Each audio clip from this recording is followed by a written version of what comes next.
नमस्कार मंडळी, श्री स्वामी समर्थ. मी आहे अमृता आणि माझ्या ब्लॉगमध्ये तुमचं खूप खूप मनापासून स्वागत आहे.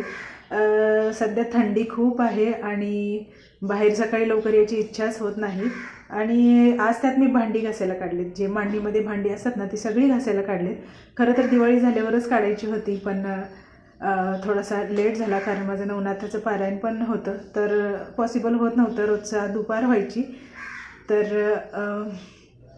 माझा हा ब्लॉग ना नक्की बघा. त्याच्यामध्ये मी छोट्या मोठ्या किचनच्या क्लिनिंगच्या, होम क्लिनिंगच्या टिप्स देत असते. आणि माझे व्हिडिओ आवडत असतील ना तर माझ्या व्हिडिओला नक्की लाईक करा, शेअर करा, सबस्क्राईब करायला विसरू नका बरं का. तर आता आपण ना व्हिडिओला सुरुवात करूया. आणि काही व्हिडिओ मी असे बनवते ज्याने नाही का घरामधल्या म्हणजे ज्या गृहिणी असतात त्यांना खूप उपयोगी पडतात. तर ब्युटी टिप्स असतील किंवा काही अशा हॅक्स असतील ज्या तुम्हाला रोजच्या जीवनामध्ये खूप उपयोगी पडतात, तर माझ्या चॅनलला सबस्क्राईब करा आणि माझे व्हिडिओ पाहा जा. तुम्हाला नक्की समजेल. व्हिडिओ एडिटिंग वगैरे किंवा देवाचीसुद्धा मी व्हिडिओ टाकते, तर तुम्ही ते सुद्धा व्हिडिओ बघत जा. आवडले असल्यास लाईक करा आणि शेवटपर्यंत व्हिडिओ बघा. चला.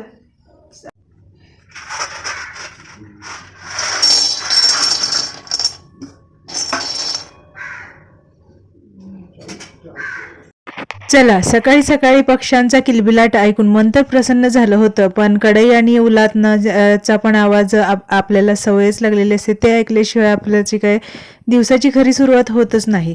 तर आज मी बनवणार आहे सोयाबीनची भाजी. आणि आज ना खरं तर माझी मम्मी बनवते ना त्या पद्धतीने बनवणार आहे. नेहमी कसं होतं माहिती आहे का, आपण जेव्हा सोयाबीन बनवतो ते एकदम ड्राय भाजी बनते. असं म्हणा ना, ते भाजीतलं जे पाणी असतं ना ती सोयाबीनच पिऊन टाकतं आणि एकदम सुकी होती. ती खायला काही चांगली लागत नाही आणि डब्यामध्ये दिली तर सुकी तर अजिबातच चांगली लागत नाही. तर मग ना मी बघा कशा पद्धतीनं भाजी करते. भाजी करताना ना पहिल्यांदा सोयाबीन आहे ना ते भाजून घेते, थोडंसं खरपूस भाजून घेते आणि पटकन भिजावं म्हणून ना गरम पाण्यामध्ये भिजायला टाकते. आता ही भाजी करताना मसाला ना सेम आपण नॉनव्हेजचा मसाला करतो ना तसा करायचा. कांदा, टोमॅटो असेल तर टाकलं तरी चालतं. माझ्याकडे नव्हतं म्हणून मी टाकलं नाही. कांदा, खोबरं, लसूण, आल्याचा थोडासा तुकडा आणि कोथिंबीर याची पेस्ट बनवून घ्यायची आणि ते चांगली तेल सुटेपर्यंत भाजून घ्यायची.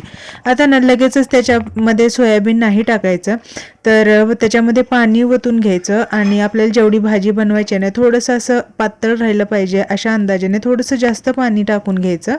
नंतर ते कोरडंच होतं म्हणून कोरडं होऊ नये म्हणून थोडंसं पाणी जास्त टाकायचं.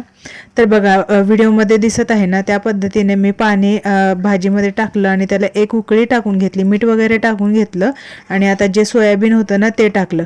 आता हे सोयाबीन टाकताना मी ना अख्खं नाही टाकलं, त्याचे तुकडे करून टाकले. कारण अख्खं टाकलं ना खूप मोठ्या साईजचं दिसतं. लहान साईजचं सोयाबीन आणलं ना तरीसुद्धा तसंच दिसतं.